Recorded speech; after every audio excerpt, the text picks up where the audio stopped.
William Tim O'Brien is an American novelist known mostly for his novels about American soldiers in the Vietnam War.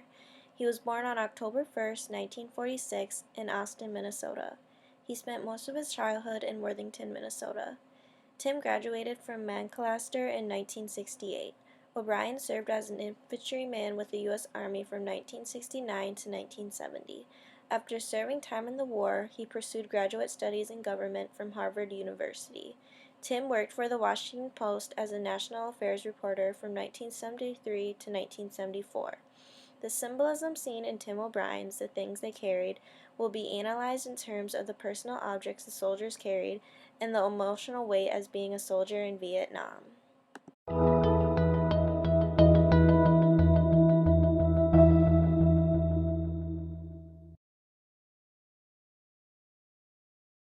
I ran into a kid in Seattle, a kid, 26-year-old,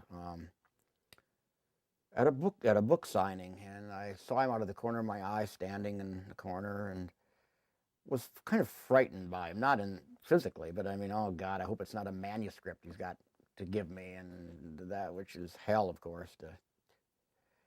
And finally the reading ended, and he hung around, and I could feel him out of the corner of my eye approach me, and he had me sign his book, and I did.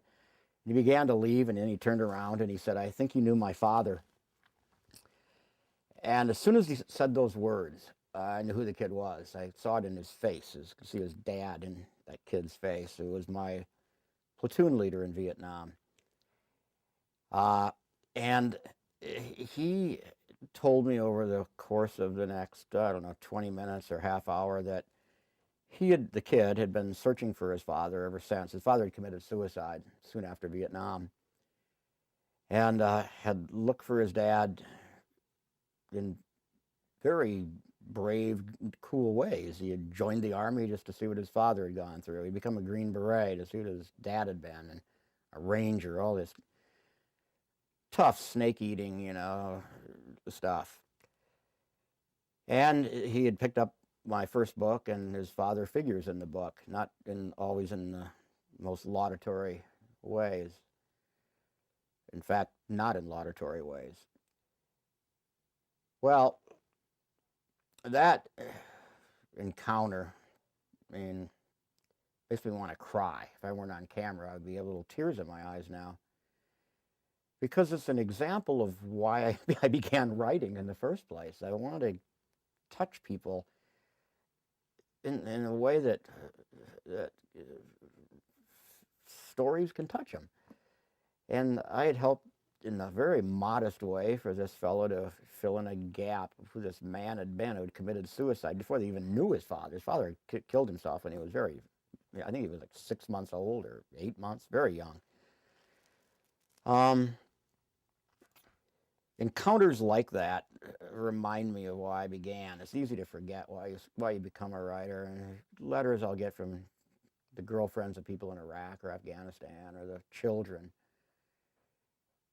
which all say the same thing. Basically, I don't know my dad, and he won't talk about it, or my mom in some cases, but largely men.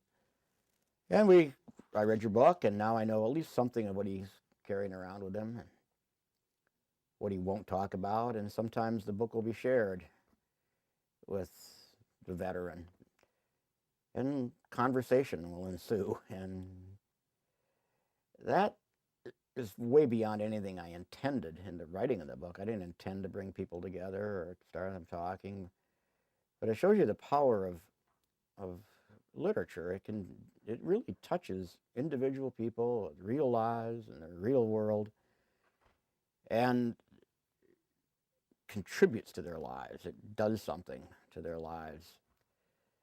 Uh, that that's what I dreamed of when I began writing. I dreamed of touching some 15-year-old kid in Dubuque, or some grieving mother in Harlem. Literature makes you feel, if it's any good, it can make you feel a little less alone in the world. And someone else has gone through this, and it gives you some late night company, um, with your memories and your sorrow. Literature does touch people. It's not just to be read in English classes.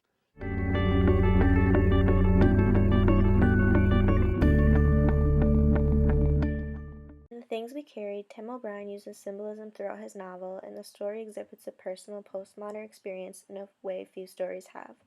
Throughout the book, O'Brien lists many of the things the soldiers carried, from personal items such as love letters and photographs, to war items such as weapons and pocket knives. The soldiers not only carry physical objects, but they carry the emotional feelings such as stress and the fear of knowing that they could possibly not make it home. O'Brien introduces us to these things the soldiers carried by showing the mental states on how soldiers tried to survive, and also for readers to feel the physical weight given by pounds and ounces. This supports the symbolism seen in this novel by describing the physical trauma the soldiers had to endure while they were in Vietnam. The theme of symbolism is already depicted in the story's title, The Things We Carried. O'Brien correlates the deadly items that soldiers carried into battle: can openers, pocket knives, mosquito repellent, love letters, M16 rifles, M60 machine guns, and M79 grenade launchers. The story is really about the other things the soldiers carry: grief, love, terror, shameful memories, and the common secret of cowardice. The symbolism of these personal objects show not only how the soldiers cope every day, but also reflects their personalities and how these objects help them cope with the stressful environment.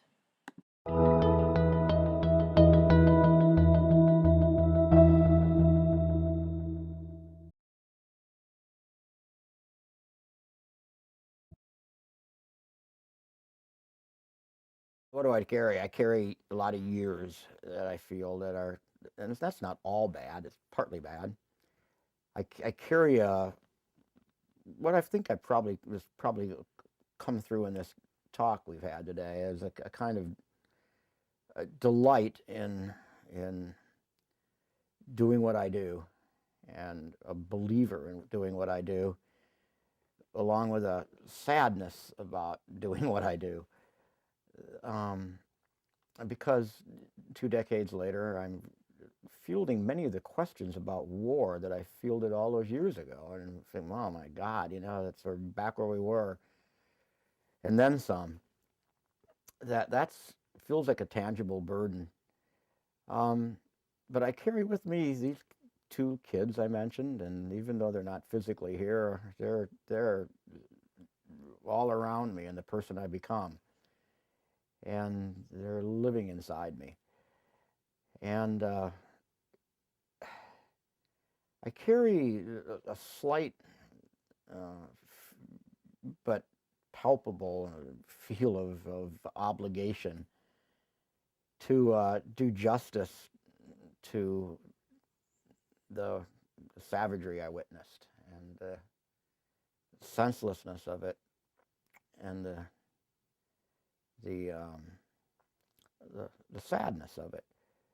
And it would so that sense of obligation is with me, especially on occasions like this one, where we're trying to talk lucidly about this stuff.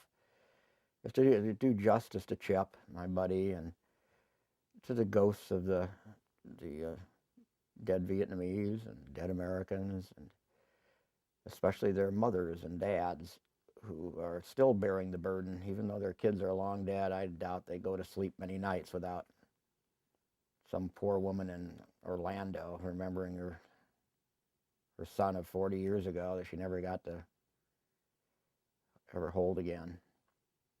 And that's a pretty solemn, solemn obligation.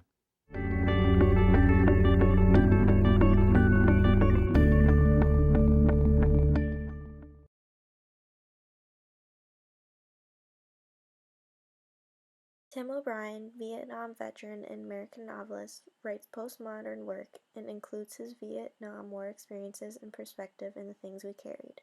O'Brien includes symbolism in the personal items the soldiers humped, and many mental aspects they seem to have weighed them down. These items show the actual physical stress of being in combat. O'Brien not only depicts and symbolizes what the Vietnam War experience was like, but expresses the nature of any type of war and gives us a reality of what war can really be like. It opens our eyes of how our minds can be mentally changed.